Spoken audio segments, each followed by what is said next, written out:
And a good afternoon, everybody. So good to see you. Hopefully, everybody's doing good tonight. Let's see who we got in the house with us today. All right. Let's see. Welcome in, Nisi. So good to see you. Thank you so much for coming. Appreciate it. Appreciate it. John, so good to see you. Thank you so much for coming in. It's always good to see you. Jana, thank you so much for coming in. I appreciate it. It's good to see you. All right, let's see. And Rachel, so good to see you. Thanks so much for coming in. Appreciate it. Welcome, welcome. And let's see. Betty Feliciano, thanks so much for coming in. I appreciate it. It's good to see you. Welcome to you. And that's everybody. So thank y'all so much for coming in tonight. Always good to see everybody. Always appreciate it. Got a pretty neat show coming up. I actually finished up. I still have to upload it and do the cover, but I actually finished up the story that I believe it was Jana that sent us. Thank you so much for sending that. Story of somebody's history that was born in the mountains of Georgia and relocated to the Ozark Mountains. It's a really good story. So you have that looking forward to hearing that and learning about it. I kind of got a little bit of announcement here. Next week, we will not be doing a live stream or a video. I'm taking a little vacation, so I'm going to take a little time off of YouTube and work and everything else. This Saturday's video will go out as planned, and then the following Thursday, I'll be on vacation, and that Saturday as well. So I'm just going to take a week and just get away, gather from everything before we get into the hecticness of Thanksgiving and Christmas. So just looking forward for a couple of days of R&R, whether it's camping. We plan on going camping, but if it rains, maybe not. But planning on taking us a good old camping trip and sit around the fire and do some marshmallows and just have a good old time. Maybe a little fishing or something going on. We'll see. Who knows? Always getting into something. So that'll be that. Let me see banners. Okay, show that. All right, guys. If you guys weren't able to come last week, this is just for a reminder.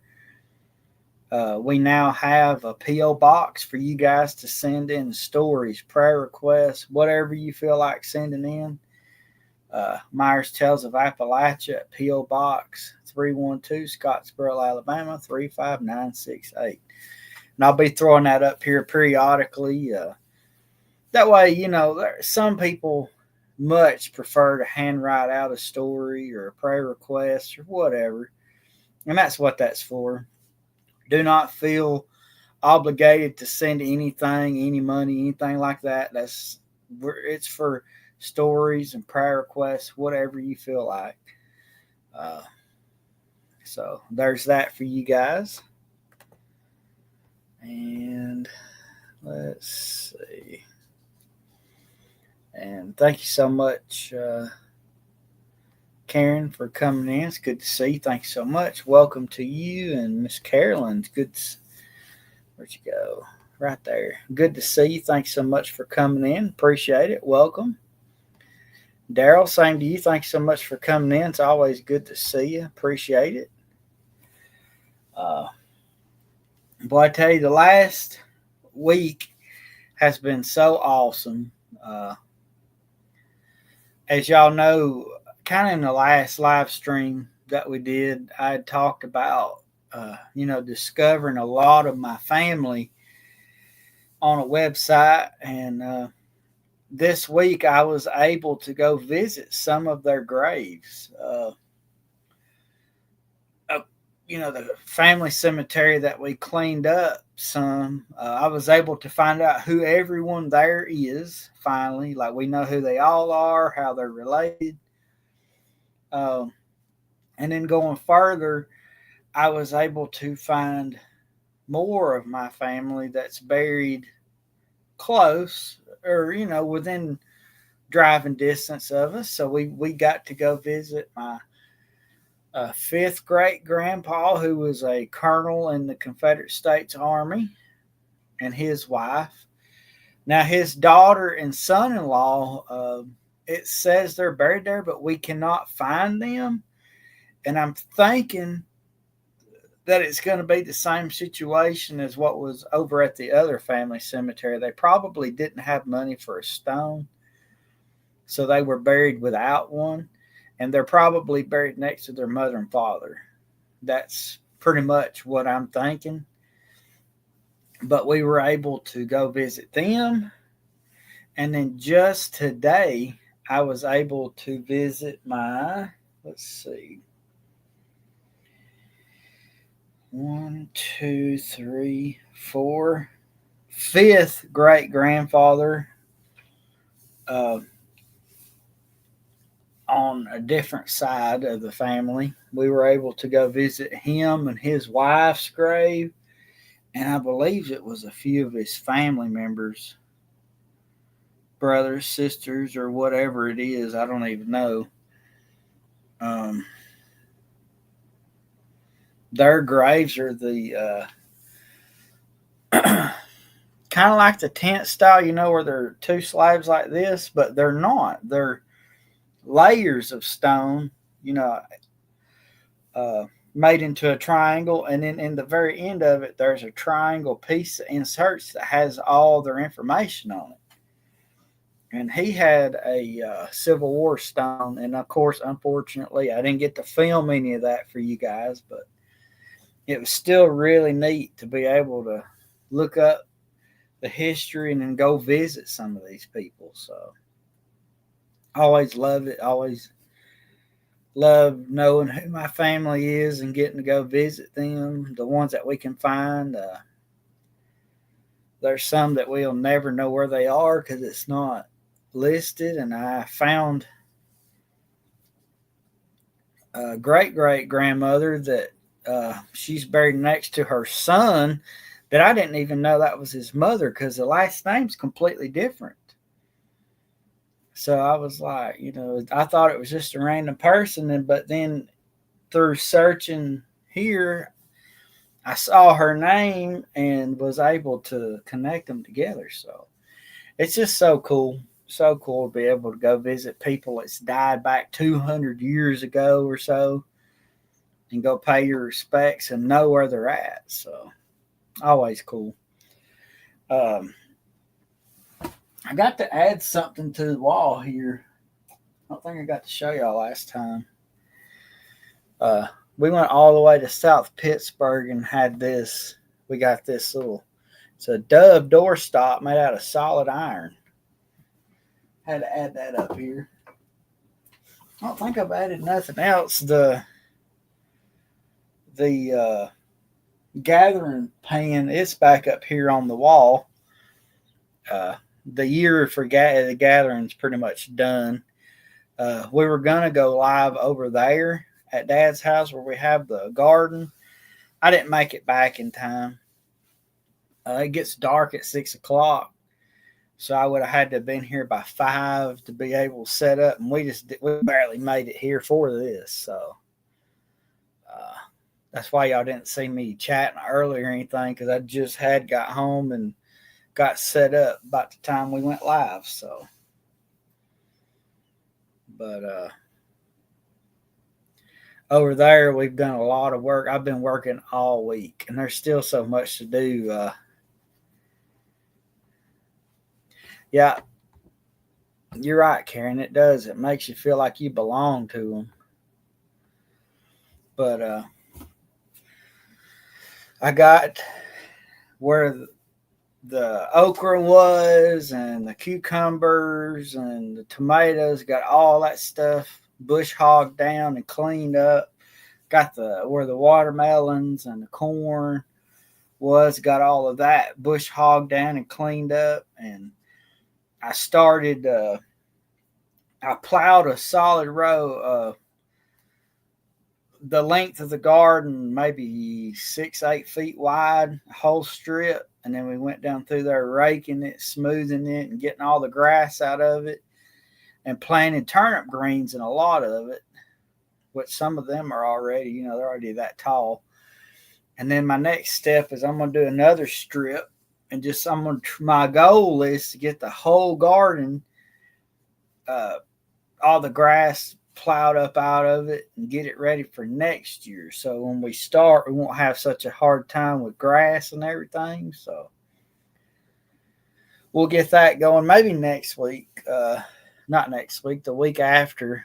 Maybe I can do a live stream and show y'all what we've got cleaned up. The old scrap pile that was next to Dad's shop's pretty much gone. A lot of that old scrap wood's been burned. There's a lot of work been done over there. So give y'all a little update on that. And then I think for now, we're going to get into our stories. So let's get me off this old screen here. And let's get into our story. Tonight's story is, let's see, where are you? Submitted by our awesome sister, Nisi. This is another part to the story she sent us last time. So sit back and relax, and let's just see what we got going on here. So Nisi's story says, the last time I told you about how the house was and how the house still had the original doors on it, front and back door. We never went out the front door to go anywhere because even the landlords didn't have a key to it. Now the back porch itself had been made into a room also. That's where the washer sat, was in the closed back porch. Then from the back porch into the kitchen of the house still had the original door there, but it was neither locked. It was never locked either. So here's part 2. We didn't even have a phone back then, but the guy I was married to expected me to walk every evening to the neighbors and call him while he was on his break at work. It wasn't that he wanted me to do that because he's missing us. It was I had to do things at a certain time that he said, or pay the consequences. If it was not at the time he said, as you might kind of notice, he wasn't a very friendly person. So every evening, me and my 2-year-old son, Aaron, would walk to the neighbors and use the phone. This night,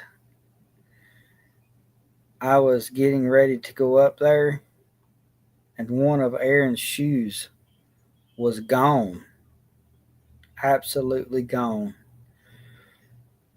Me and him both looked everywhere in the house, and it was not to be found anywhere. Well, I knew what had happened. Mr. Ghost hid his shoe. So I said to Mr. Ghost, I knew that he had took Aaron's shoe, and I told him, me and Aaron has to walk. I'm going to call her S. House. If we're late, what will happen? So please, Mr. Ghost, put Aaron's shoe where I can see it when we get back. And by the way, It was about the time of year when it wasn't exactly warm at all. So I wrapped Aaron up in a quilt so his feet would stay warm. Me and S would spend a little time together if he wasn't around during the day. So this night that I couldn't find Aaron's shoe, I walked up to S's. She asked me, "Niecy, where's that baby's shoes?" So I proceeded to tell her that Mr. Ghost was hiding his shoe, and me telling Mr. Ghost to have it where I can find it. S said, "Lord, Niecy, don't talk to Mr. Ghost up there." She didn't. She said that stuff just scared her to pieces. So I made the phone call and told him about the shoe. S and said, "Niecy, you must be careful." I said we would. Now, as I told you how the doors in the house was, I unlocked the outside door to come in the house, started to push open the kitchen door as always, but it did not open. That shocked me very badly. I thought I had gotten locked out somehow. There was no key to unlock it. So for a few minutes, I was trying to figure out what to do, and I thought to myself, maybe if I push it hard enough where the latch was, it would pop open. Well, I tried that, and the door felt like it gave away just a little, so I kept pushing where the latch was. After doing that for a bit, I started noticing that the door was not opening. I finally worked and worked at the door and found it seemed stuck only at the bottom. Now those long glass pieces that was in the door almost all the way down to the floor. So I pressed my face into the middle glass of the door, trying to see at the bottom of the door on the inside. And I looked. I didn't think I saw anything, so I started kicking it lightly right at the bottom, all the way across. I still didn't know why the door refused to open. I really placed my face into the glass and looked down, and I could barely see Aaron's shoestring. Once I knew it was Aaron's shoes leaned kinda on its side jamming against the door.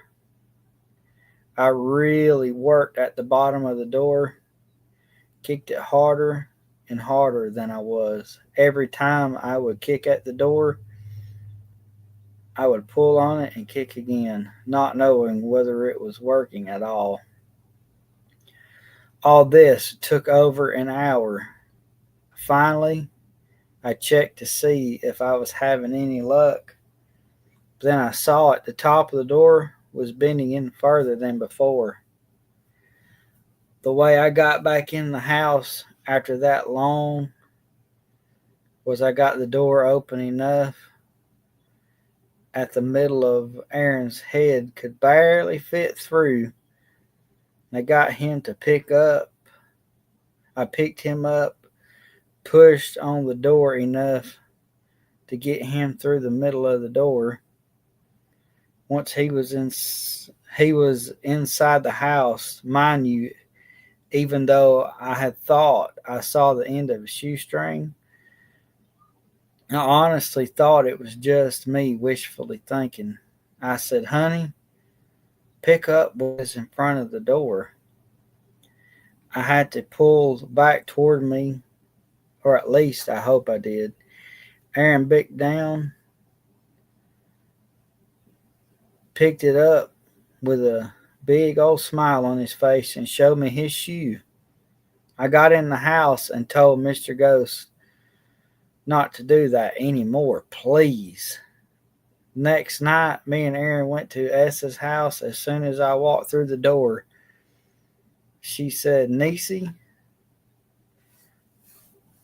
You told us about your ghost? I said, yeah. Why? What did he do? They have a level driveway, and because they live right by the railroad tracks, S's husband always locked his car doors. S said that when her husband got up the next morning, D didn't see his car at first. When he did, the doors were all still locked, and it was still in park. But D's car had been backed across the road into a little spot. S said, "Don't ever talk about him up here no more." She said, "But I have to ask, where did you find the baby's shoe at last night?" I said, "Wedged at the bottom of the kitchen door on the inside."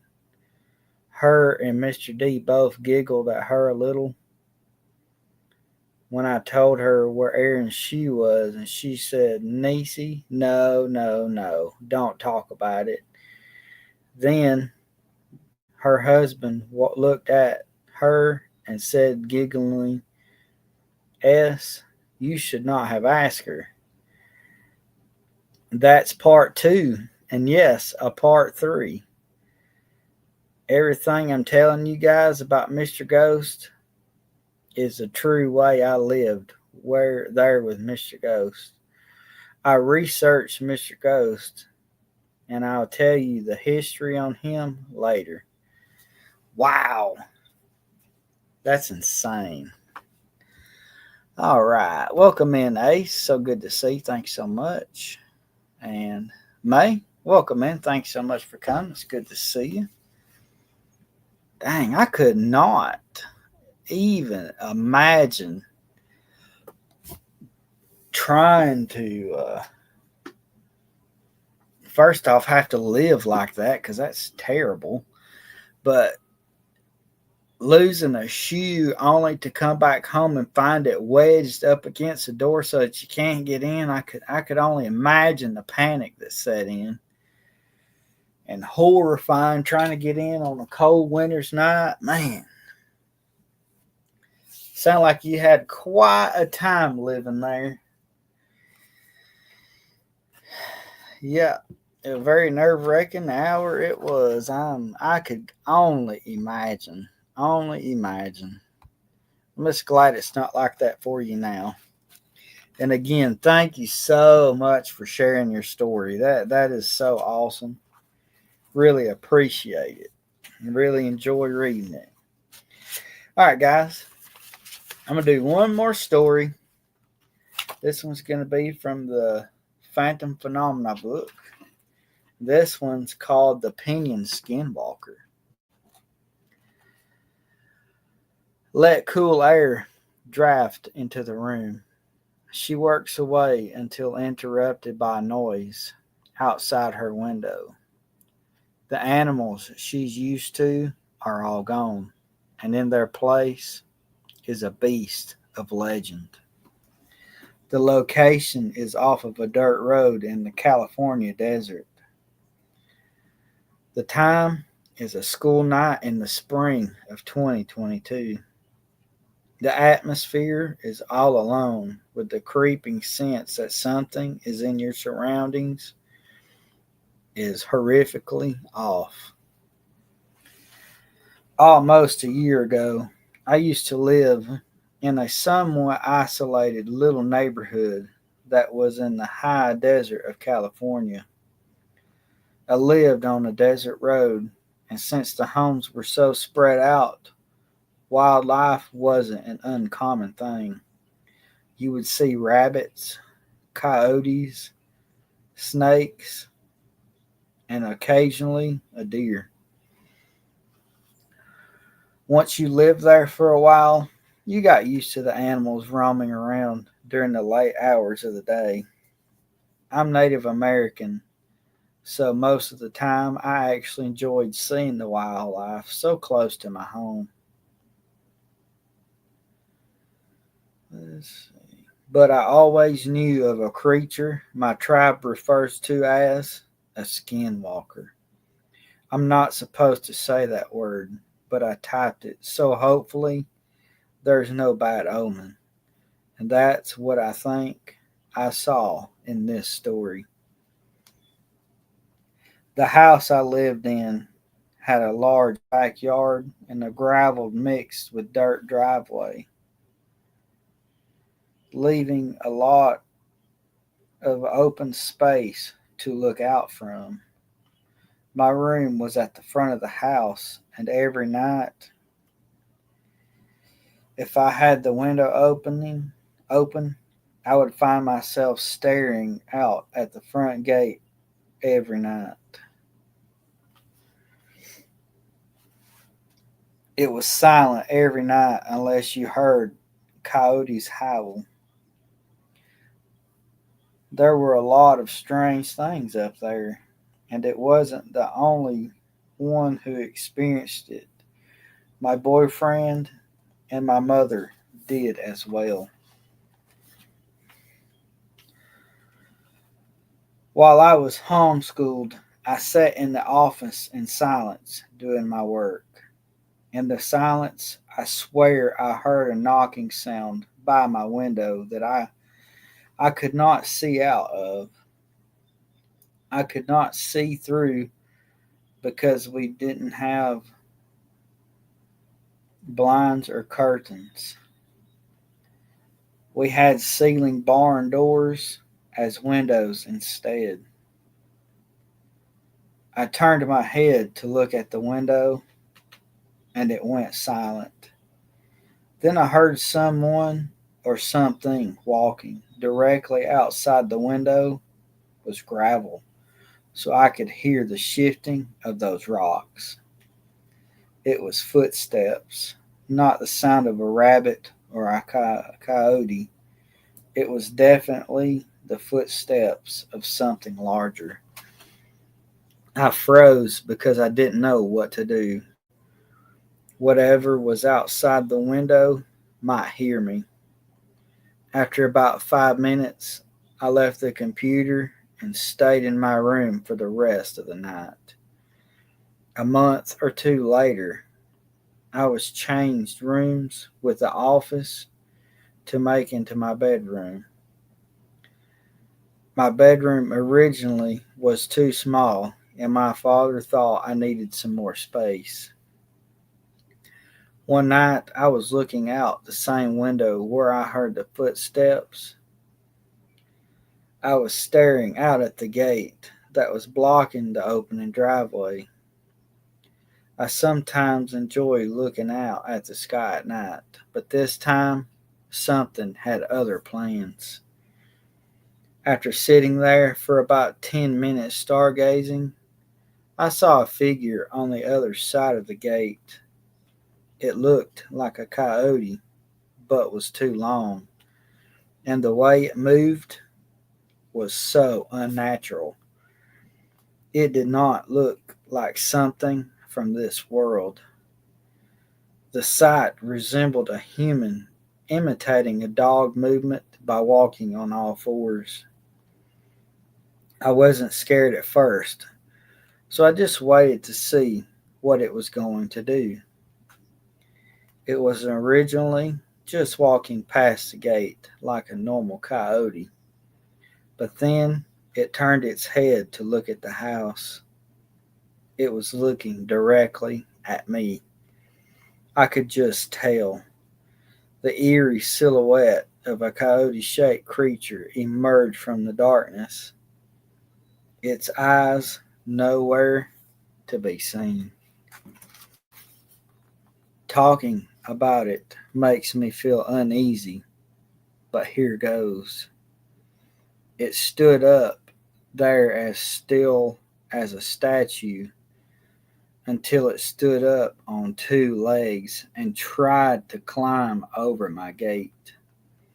I lost it and rushed to shut down the barn door windows, but that just seemed to make it angry.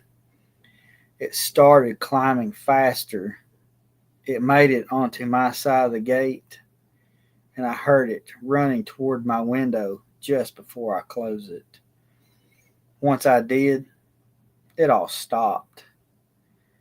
I had many other experiences in that house, but that was the last time I kept my window open at night. I haven't seen the creature since, and I'm very happy I haven't. When my family moved out of that house, I was very sad, and I still miss it today. I considered it my real home, but I am thankful I won't have to see that thing ever again. Skinwalker is belief is deeply rooted in Western indigenous cultures and spirituality, especially within the Navajo tribe.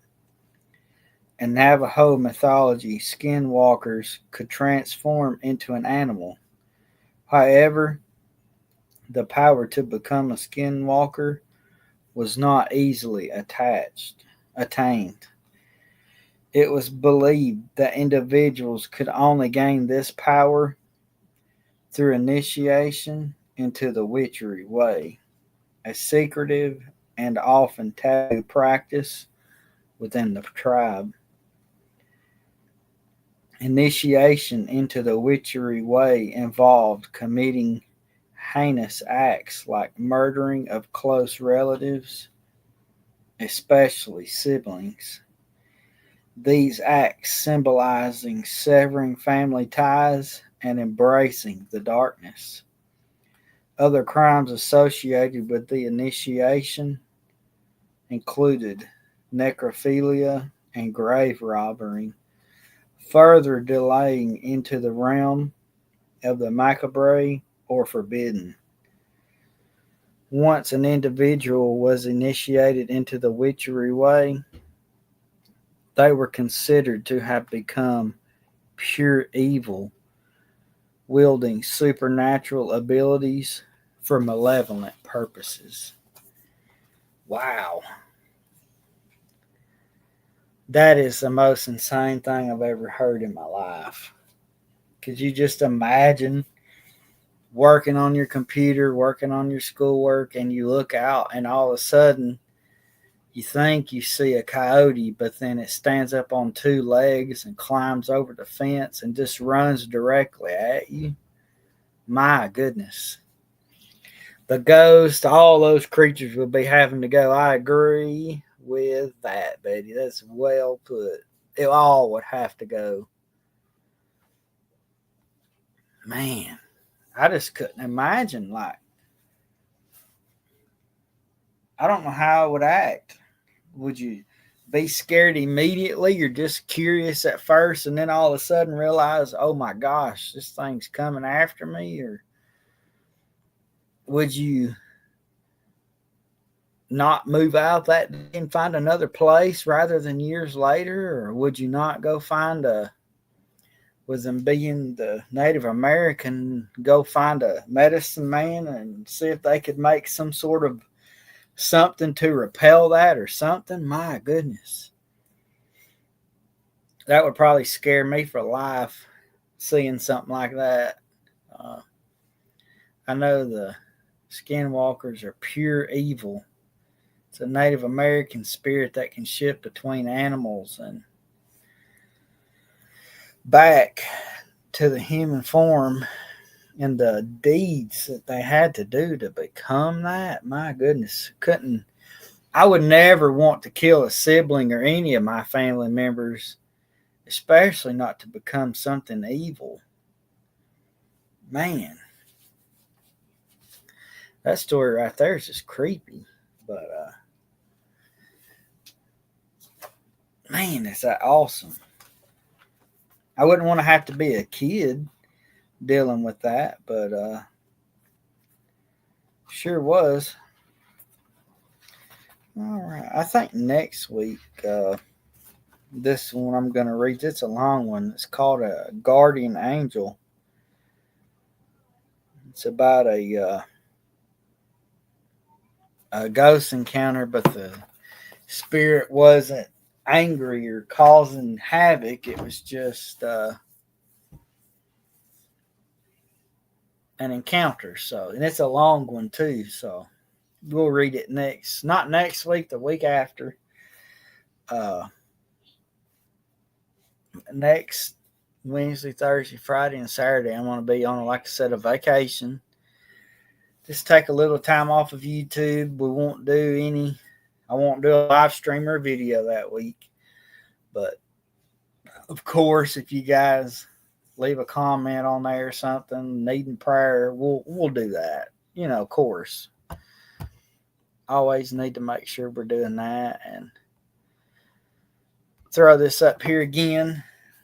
Just as a reminder, if you guys have a story you'd like to submit or a prayer request, any of that type of stuff, it's Myers Tales of Appalachia, P.O. Box 312, Scottsboro, Alabama, 35968.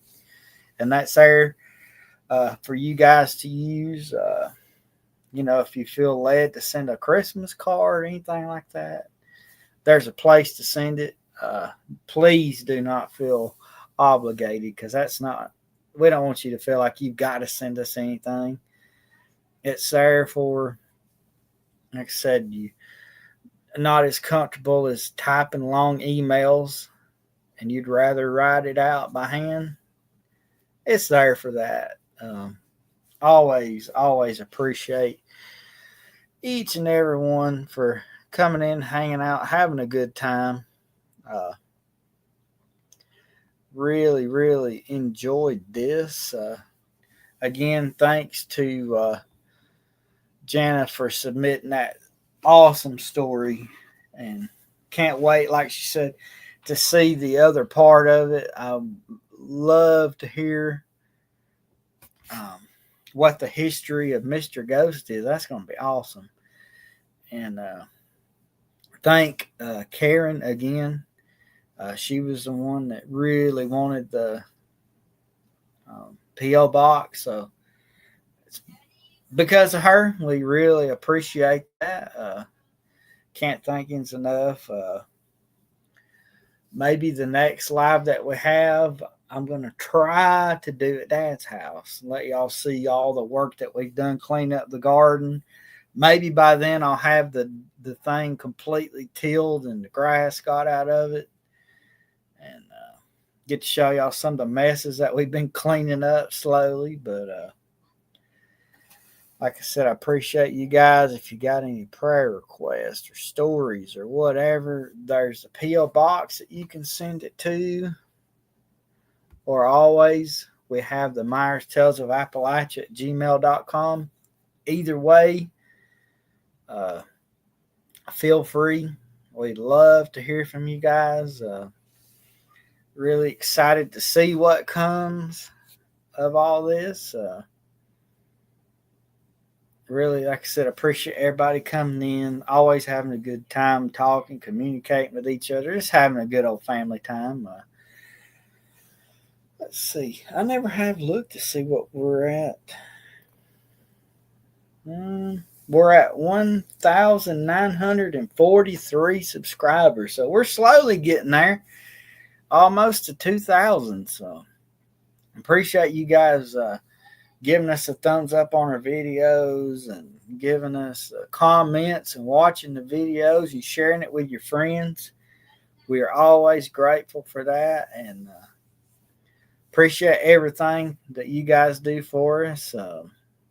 And I guess until the next time we meet again, I'll see y'all later. Bye, everybody. See you later.